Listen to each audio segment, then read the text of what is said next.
자, 우리 한번 앞뒤좌우로 인사할 때 성탄을 축하합니다. 메리 크리스마스. 우리 한번 자.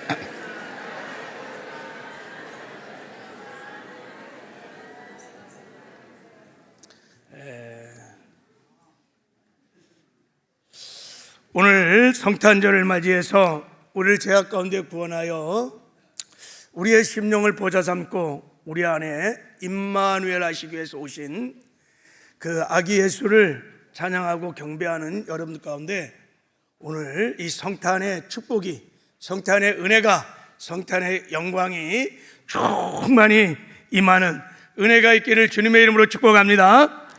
자, 우리 한번 그래서 기대하는 마음으로 자, 오늘 성탄의 축복을 충만히 받으세요. 한번 인사 좀 하겠습니다.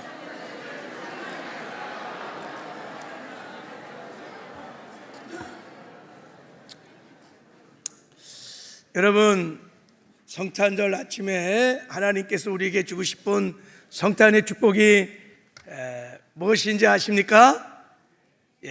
임마누엘의 축복이, 할렐루야. 임마누엘의 축복.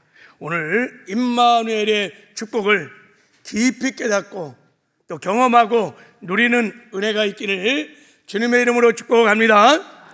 그래서 오늘 임마누엘의 복음을 좀 전하도록 하겠습니다. 현대를 살아가는 사람들의 마음을 한 단어로 정의하면 어떻게 정의할 수 있을까? 현대 시인 오우드는 현대 사회를 이렇게 정의를 했습니다. 두려움의 시대다, 불안의 시대다, 이렇게 말했어요.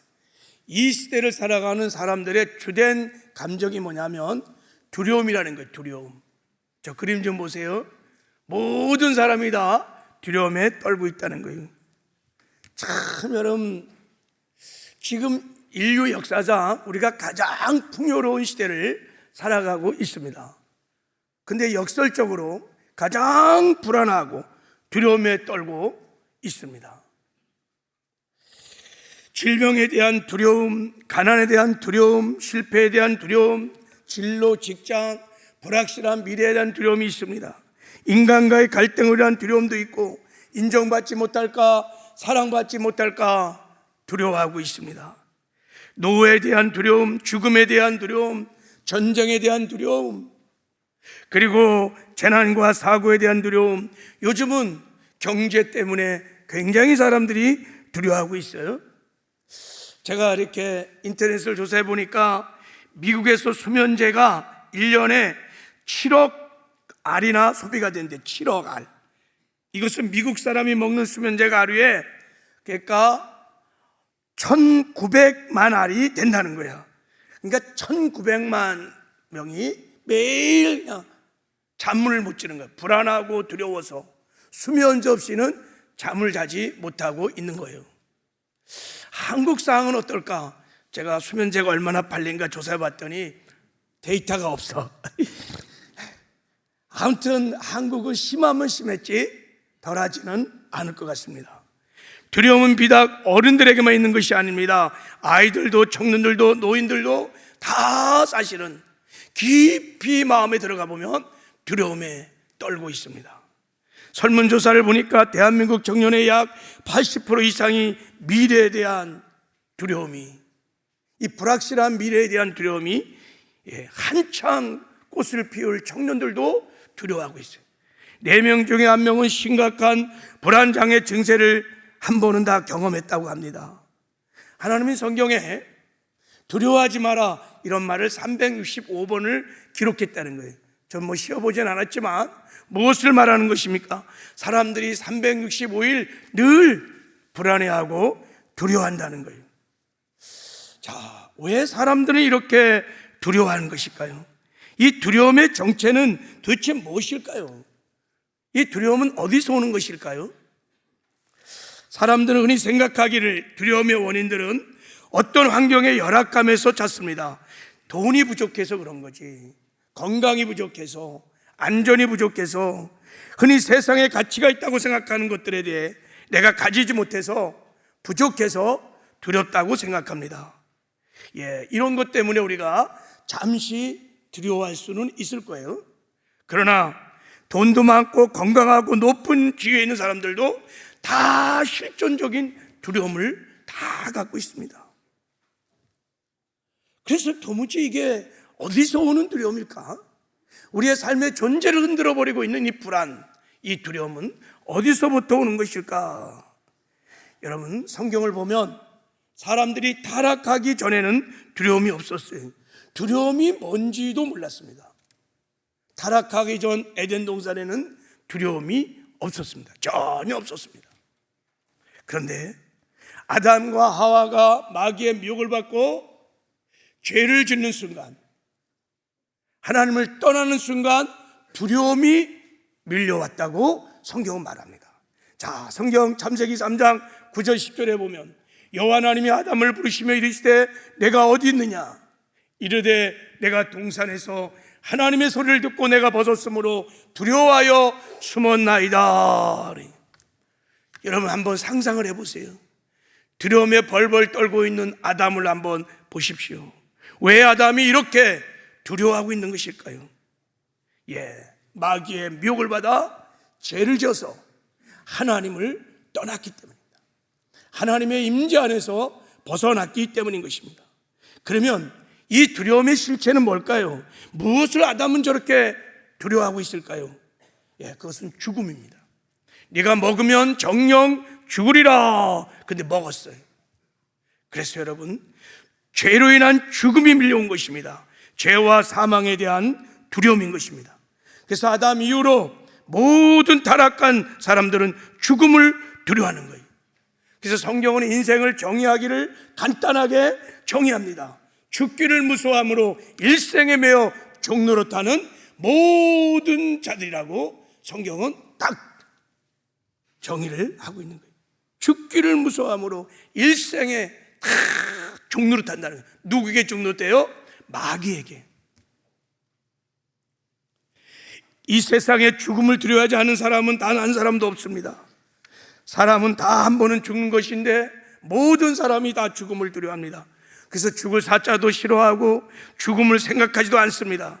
조금만 아프면 병원 가고 의사 찾고 약이란 약은 다 먹습니다. 왜요? 살고 싶어서. 죽기가 싫은 거예요. 그래서 사람들은 죽음의 그림자인 가난 두렵습니다. 질병 두렵습니다. 실패 두렵습니다. 사고 재앙들 두렵습니다. 무슨 일이 날지 모르는 막연한 불확실한 미래가 너무 두려운 것입니다. 그래서 보험이라는 보험을 막 다 드는 거예요. 노후 대책을 막 세웁니다. 안전장치를 막 합니다. 그래도 두려운 거예요. 왜 이처럼 모든 사람이 이 죽음을 두려워하는 것일까요? 말씀하신 대로 세 가지 때문인 거예요. 이 죽음은 죄로부터 온 것입니다. 그러므로 사람은 죽으면 죄의 심판을 받고 죄의 형벌로 지옥에 갑니다. 영원한 멸망을 당하는 것입니다. 그래서 사람들은 본능적으로 죄에 대한 두려움이 다 있습니다. 두 번째는 마귀에게 종노릇하기 때문에 마귀가 주는 가난, 질병, 저주, 막 온갖 저주로 인한 두려움이 우리 안에 있습니다. 세 번째는 죄를 짓고 하나님을 떠났기 때문인 것이요. 하나님을 떠나서 내가 인생의 주인 되어서 이 버겁고 힘든 이 인생을 내 힘으로 내 능력으로 살아가려고 하니 얼마나 인생이 사는 자체가 두려운 것입니다. 사실 인간은 스스로 자존한 능력이 전혀 없습니다. 하나님의 은혜 없이는 전혀 살 수 없습니다.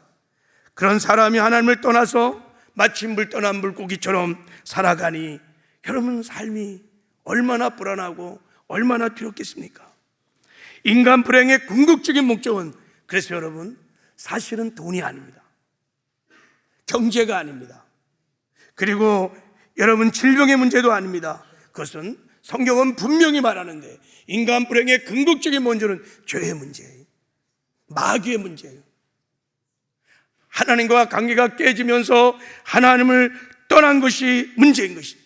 이것이 인생의 가장 불행한 문제인 것입니다. 그런데 인간들에게는 이 세 가지 두려움에서 벗어날 길이 없는 거예요. 그 누구도 어떤 종교도 그리고 어떤 선행으로도 이 죄의 문제를 해결할 수가 없는 거예요. 이 죽음의 문제를 해결할 수가 없는 거예요. 하나님을 떠난 이 문제를 그 누구도 해결할 수가 없기 때문에 여전히 계속해서 두려움에 떨고 있는 것입니다. 우리는 어떻게 이 두려움에서 벗어나서 샬롬의 평강을 누리며 살 수 있을까요? 오늘 본문에 그 해답이 나옵니다. 그것은 성탄이 내 마음에 이루어지면 됩니다. 할렐루야. 임마누엘의 성탄이 내 마음에 실제로 이루어지는 날, 모든 인생의 두려움들이 다 사라지게 될 것입니다. 할렐루야. 오늘 본문의 말씀을 보면 두려움에 사로잡혀 떨고 있는 사람이 나옵니다. 그 사람이 누구냐면 남유다의 왕 아하스입니다. 아하스. 자, 2절 말씀을 보면 이렇게 나와 있어요. 어떤 사람이 다윗 집에 알려 이르되 아람이 에브라임과 동맹하였다 하였으므로 왕의 마음과 그의 백성 마음이 숲이 바람에 흔들림 같이 흔들렸더라 그랬어요.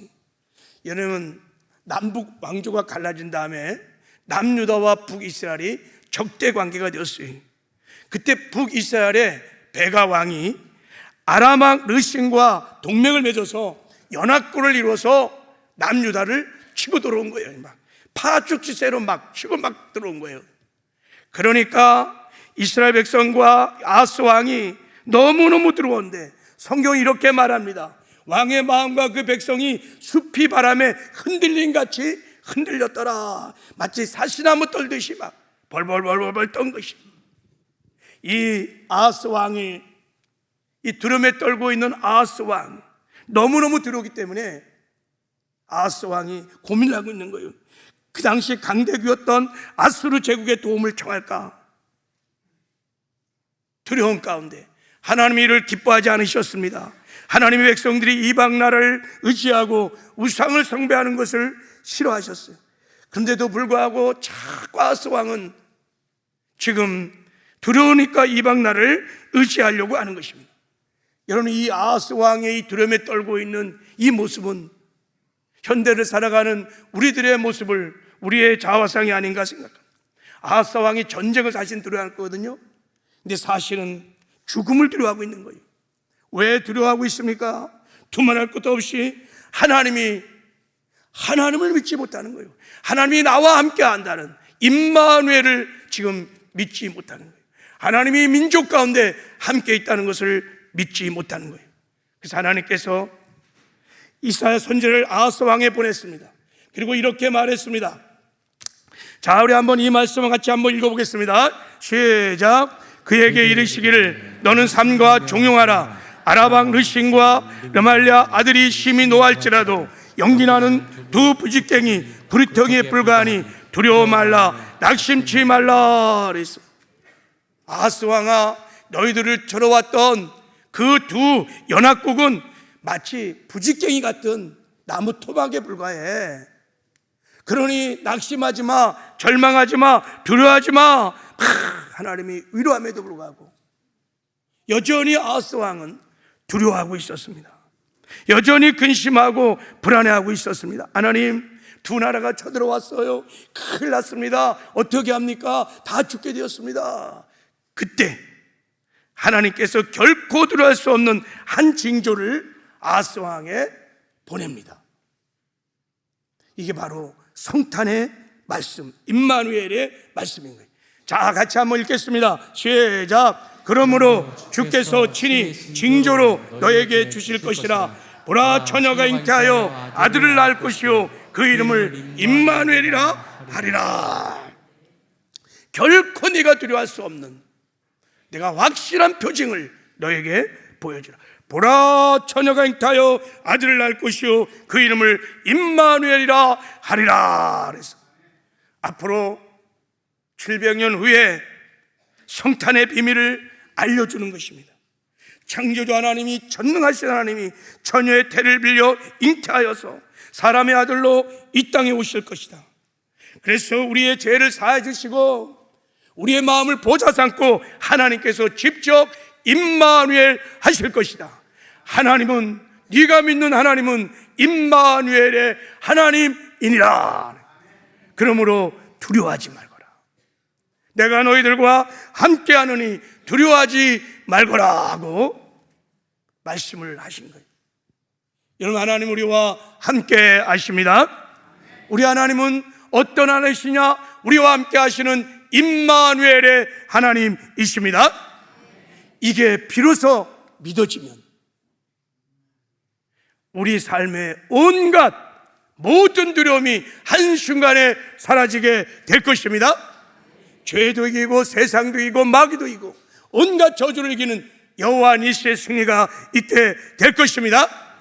여러분, 우리가 불안해하고 두려워하고 의심하는 모든 증상들은 하나님이 나와 함께 하신다는 임마누엘에 대한 믿음의 결핍 증세인 거예요. 내가 나와 함께 하신 하나님을 믿지 못한다는 그 증상으로 두려워하는 거예요. 염려하는 거예요. 근심하는 것입니다. 그래서 하나님이 두려움에 떠는 아하스에게 성탄의 축복을 말씀하신 것입니다. 두려움에 떨군 아하스 왕에게 적군을 물리쳐 주지 않았어요. 적군을 이길 수 있는 무기를 주지 않았어요. 성탄의 비밀을 징조로 그에게 보여주셨습니다. 할렐루야. 여러분, 아하스 왕은 성탄의 그 임마누엘의 비밀을 징조로 알았어요. 그러나 지금 신약의 시대 새 언약의 백성인 저와 여러분에게는 그것이 실제가 된 줄 믿습니다. 오늘 우리에게 임마누엘 성탄의 은혜가 깨달아지고 믿어지는 은혜가 있기를 주님의 이름으로 축복합니다. 그래서 이제 이 성탄이 우리 안에 실제가 되기 위해서 제가 임마누엘 복음을 좀 나눠보려고 그래요. 말씀은 듣는 가운데 우리의 심령에 정말 전능하신 하나님이 실제로 우리 마음을 보좌 삼고 우리 안에 성탄하시는 은혜가 있기를 주님의 이름으로 축복합니다. 자, 창조주 하나님이 왜 사람이 되어 이 땅에 오셨을까요? 성탄의 궁극적인 목적이 뭘까요? 자, 성경은 이렇게 말합니다. 자, 우리 한번 이 말씀을 한번 읽어볼게요. 시작. 자녀들과 혈과 육에 속하였음에 그다 또한 같은 모양으로 혈과 육을 함께 지니심은 죽음을 통하여 죽음의 세력 잡은 자 곧 마귀를 멸하시며 또 죽기를 무서워함으로 한평생 매여 종노릇하던 모든 자들을 놓아주려 하심이니라. 여기 보면 그도 또한 같은 모양으로 혈과 육을 함께 지니심은 무슨 말입니까? 전능하신 하나님이 혈과 육, 사람의 몸으로 이 땅에 성탄하셨다는 거예요. 왜요? 첫 번째는 죽음을 통하여 죽음의 세력 잡은 자 누구를? 마귀를 멸하시려고. 마귀를 멸하시려고 전능하신 하나님이 이 땅에 성탄을 했습니다. 그래서 죽기를 무서워하는 한평생 매어 종노릇하던 모든 사람을 죄와 사망에서 가난과 저주와 질병에서 해방시켜 주시기 위하여 할렐루야.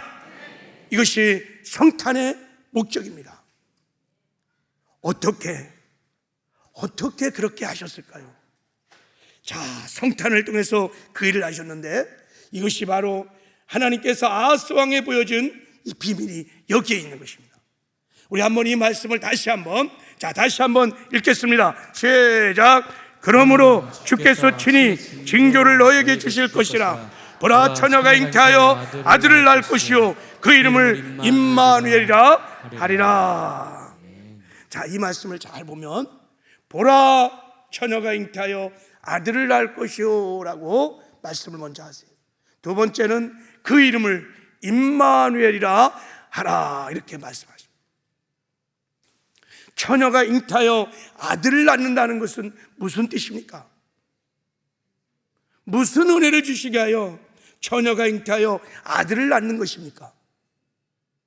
자, 여기서 처녀가 잉태하였다는 말은 마태복음 1장 20절에 보면 그에게 잉태되자는 성령으로 된 것이라는 말씀이 있어요. 그러니까 예수님이 처녀를 통하여 성령으로 잉태되었다는 것입니다. 할렐루야. 그러니까 예수님이 그 아버지였던 요셉의 씨로 잉태된 것이 아니라 성령에서 하나님의 생명으로 잉태가 되었다는 것입니다. 이런 남녀가 결혼해서 정자와 난자가 탁 섞이면 생명이 잉태해요. 피가 생기는 거예요. 그래서 사람은 태어날 때 다 아버지 씨를 받고 태어나는 것입니다. 그러나 예수님은 그렇게 태어나지 않았다는 거예요. 예수님은 성령에서 하나님 아버지의 씨, 생명으로 받고 잉태되어서 사람의 아들로 태어났다는 것입니다. 할렐루야. 그 말은 예수님은 죄가 전혀 없으신 완전한 의인이라는 것을 말하는 것입니다. 죄가 전혀 없으신 하나님이 사람의 몸을 빌고 이 세상에 태어났다는 거예요.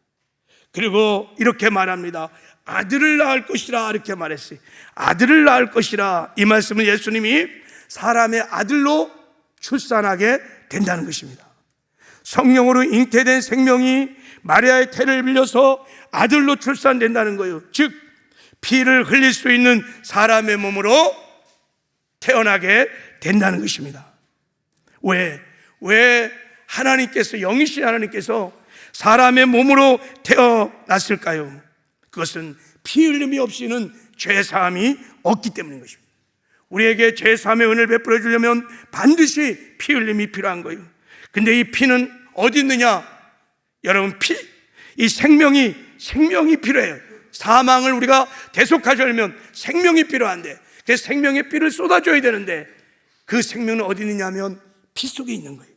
그래서 하나님이 피를 흘려 죄를 사할 수 있는 사람의 몸으로 이 땅에 성탄하게 된 줄 믿습니다. 그래서 하나님께서 마리아의 태를 빌려서 성령으로 잉태한 다음에 때가 참에 사람의 몸으로, 사람의 아들로 이 땅에 태어나셨어요.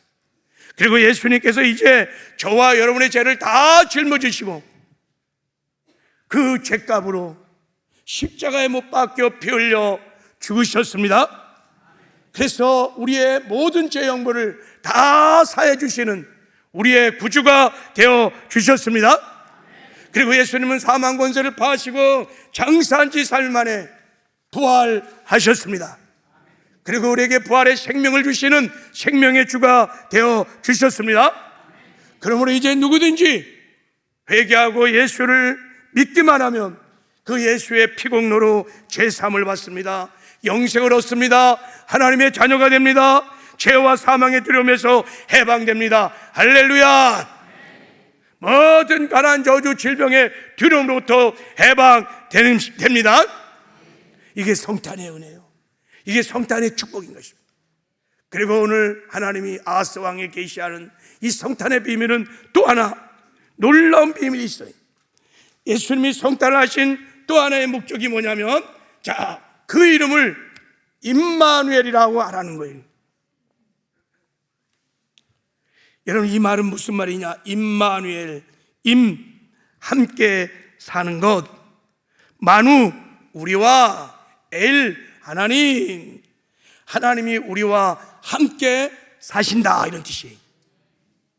그러니까 예수님이 우리와 영원히 함께 살기 위해서 이 땅에 성탄을 하신 것입니다. 예수를 믿는 성도들을 마음에 보좌 삼고 성전 삼고 친히 우리 안에 오셔서 우리와 영원히 함께 살기 위해서 오셨다는 것입니다.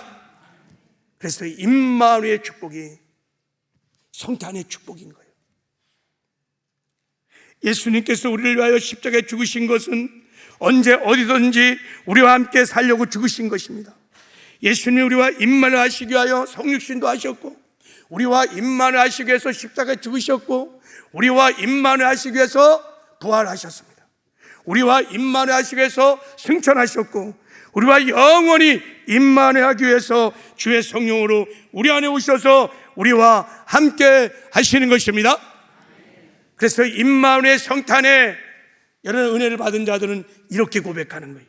내가 그리스도와 함께 십자가에 못 박혀 죽었나니 그런즉 이제 내가 산 것 아니요 내 안에 그리스도가 사시는 것이니라. 할렐루야. 여러분, 임마누엘, 예수는 지금 믿는 성도들을 마음에 성탄하셔서 함께 하시는 것이 깨달아지고 믿어지는 은혜가 있기를 주님의 이름으로 축복합니다. 그래서 우리 안에 임마누엘 성탄이 실제가 되면 첫 번째 나타나는 특징이 뭐냐면 모든 두려움이 사라지는 거예요. 염려, 근심, 좌절, 낙담, 두려움, 불안들이 다 사라지고 하나님의 나라가 임하면서 하나님 나라의 의와 평강과 희락, 샬롬을 누리며 살게 됩니다. 하나님이 나와 함께 하시는데 내가 무엇을 두려워하리요? 내가 무엇을 무서워하리요?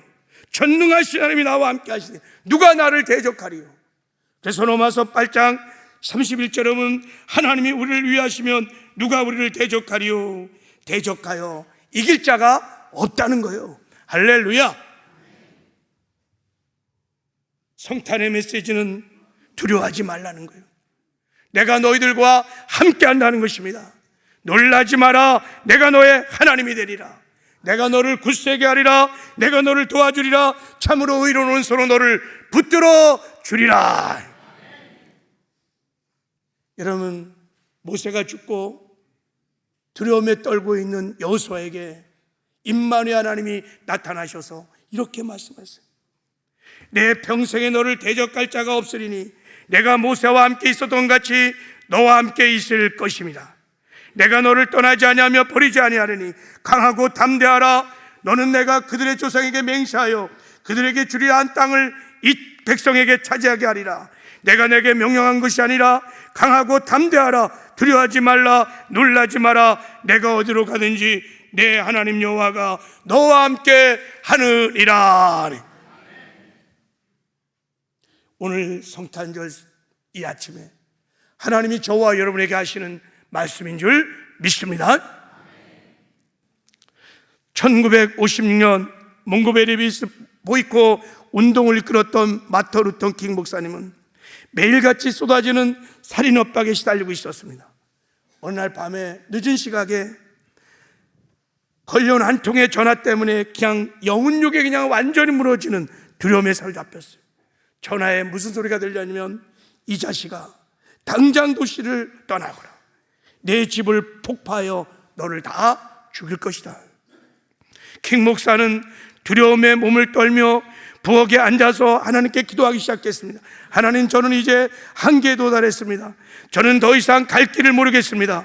사람들을 저를 바라보고 있는데 제 안에는 오직 두려움뿐입니다. 하나님 살려주세요 기도하는데 평생 잊지 못할 주님의 음성이 그의 마음 깊은 곳에 들려왔습니다. 루터야, 공의를 위하여 일어서거라. 진리를 위해서 일어서거라. 보라, 내가 세상 끝날까지 너와 함께 하겠노라. 이 음성을 듣고 루터의 심령에 실제로 임마누엘 성탄이 이루어진 것입니다. 전능하신 하나님이 나와 함께 하시다는 것이 믿어지는 순간 마음을 질렀던 죽음의 공포들이, 두려움들이 다 사라지고 담대하게 일어날 수 있었어요. 실제로 여러분, 폭탄 사건이 일어났습니다. 그런데도 루터는 담대하게 그 폭탄의 사건도 이기고 또 그들을 복수하지 않고 용서를 선포하면서 끝까지 하나님의 사명을 감당한 것입니다. 임마누엘 성탄은 여러분, 하나님 우리와 함께 하시는으로 모든 두려움을 다 몰아내는 놀라운 구원의 사건인 것을 믿으시길 바랍니다.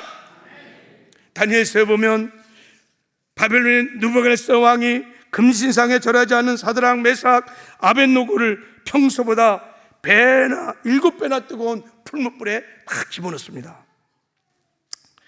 그들을 붙들어 던지던 군사들도 막 불길에 막 그냥 타버리는 뜨거운 불길에 던져넣었어요. 그래서 왕이 그 불 속에 들어가는 다니엘의 세 친구를 지켜봤습니다. 근데 너무 놀라운 일이 벌어진 거예요. 분명히 3명을 집어넣는데 한 명이 더 있는 거예요. 왕이 외쳤습니다. 저 4번째 사람의 모양은 신들의 아들과 같도다. 이게 누굴까요? 임마누엘의 아기 예수님, 예수 그리스도이신 줄 믿습니다. 하나님은 그들을 불 밖으로 건져낸 것이 아니라 불 속에 들어오셔서 임마누엘 하시면서 그들을 지켜주시고 보호하시는 하나님의 은혜를 베풀어 주셨습니다. 이 세 친구가 죽음을 두려워하지 않고 왕의 명령을 거절할 수 있었던 것은 불의 뜨거움보다 하나님이 나와 함께 하시는 임마누엘 하나님이 실제였기 때문인 것입니다. 여러분, 하늘과 땅의 모든 권세를 가지신 하나님이 나와 함께 하시는데 무엇을 우리가 이렇게 두려워하는 겁니까? 무엇을 그렇게 염려하는 것입니까? 오늘 성탄절을 맞이해서 임마누엘 하나님이 우리 심령에 정말 성탄하는 그 은혜가 실제가 되는 은혜가 있기를 주님의 이름으로 축복합니다. 하나님께서 아하스 왕이 너무 막 두려움에 떨구기 때문에 너와 함께하는 임마누엘 하나님이 어떤 분인지를 두 번째 계시하기 시작합니다. 너와 함께하는 그 아기 예수는, 임마누엘 하나님은 어떤 하나님인지 너는 아느냐? 그러면서 이렇게 말씀을 하십니다. 자, 우리 한번 6절을 읽겠습니다. 시작. 이는 한 아기가 우리에게 낳고 한 아들을 우리에게 주신 바 되었는데 그 어깨에 정사를 메었고 그 이름은 기묘자라, 모사라, 전능하신 하나님이라, 영존하신 아버지라, 평강의 왕이라 할 것임이라. 너와 함께하는 그 예수님은 기묘자라. 기묘자, 놀라운 분이라는 거예요. 여러분, 예수님의 성육신이 놀랍습니다. 예수님의 죽음이 놀랍습니다. 예수의 부활이 놀랍습니다. 예수의 승천이 놀랍습니다. 성령의 강림이 놀랍습니다. 예수님의 재림이 놀라운 은혜인 거예요. 할렐루야. 그리고 그 예수님은 모사라는 거예요. 이게 무슨 말입니까? 돕는 자, 너를 도와주는 자, 너를 위로하는 자, 너를 상담하는 자, 너를 도와주는 자, 너를 지켜 보호해 주는 자, 너를 인도해 주는 자. 할렐루야. 그 하나님이 우리 안에 함께 하신다는 거예요. 그리고 그 아기 예수님은 전능하신 하나님이라는 거예요. 전쟁에 능하신 대장되신 하나님, 마귀를 멸하시며 우리에게 여호와 니시의 승리를 주시는 전능하신 하나님이니라. 그 아기 예수는 영존하신 하나님이라는 것입니다. 우리에게 영생을 주시고 우리와 함께 하시며 우리를 지켜주시고 보호하시는 분, 그분은 평강의 왕이십니다. 그러므로 두려워하지 말라는 거예요. 너와 함께하는 그분이 기묘자요, 모사요, 전능하신 하나님이요, 영존하신 아버지요, 평강의 왕이 너와 함께하니 아스와 두려워하지 말거라. 내가 너와 함께 하느니라. 할렐루야. 여러분의 임마누엘의 축복은 하나님 우리에게 주신 전부를 다 주신 것입니다. 하늘에 신령한 모든 복을 다 우리에게 주신 것입니다. 유럽의 한 거부가 외아들을 먼저 잃고 슬픔 속에 살다가 세상을 떠났어요. 그에게는 수많은 명화와 엄청난 재산이 있었고 그의 유언에 따라 대규모 경매가 열렸어요. 그 집안에 있는 그 보석들, 보물들을 이제 다 경매하려고 수많은 사람이 다 모였어요. 수많은 수집가가 값비싼 명화를 사기 위해서 막 몰려들었습니다. 경매인이 첫 번째로 내놓은 작품은 거부의 아들을 그린 보잘것없는 초상 하나를 탁 이렇게 내놨어요. 자, 이거부터 경매를 시작하겠습니다. 근데 이 초상화는 예술적 가치가 낮아 아무도 입찰하지 않는 거예요. 평생. 그런데 그 집에서 그 아들을 돌보았던 가난한 하인이 전 재산을 떠나서 그 아들의 초상화를, 그 아들을 사랑하기 때문에 주인을 사랑하는 마음으로 그 초상화를 샀어요. 그런데 순간 경매인이 깜짝 놀랐어요. 모든 경매를 중단을 선언하면서 주인의 숨겨진 유언장이 그 초상화 뒤에 있었습니다. 뭐라고 적혀 있냐면, 누구든지 내 아들의 초상화를 사는 사람이 나의 모든 재산을 상속받게 하거라 그랬어요. 결국 아들의 초상을 산 이 하인이 거부의 모든 저택과 땅과 예술품을 다 받게 되었다는 거예요. 여러분, 성탄은 하나님 우리에게 하나님의 아들 예수를, 임마누엘, 그 예수를 우리에게 주시는 영광스러운 사건인 것입니다. 우리가 아들을 소유했어요. 아들의 생명, 아들의 의, 아들의 은혜, 아들의 능력, 아들의 지혜, 아들의 비전, 이 모든 것들이 다 우리의 것이 되게 하셨다는 거예요. 할렐루야.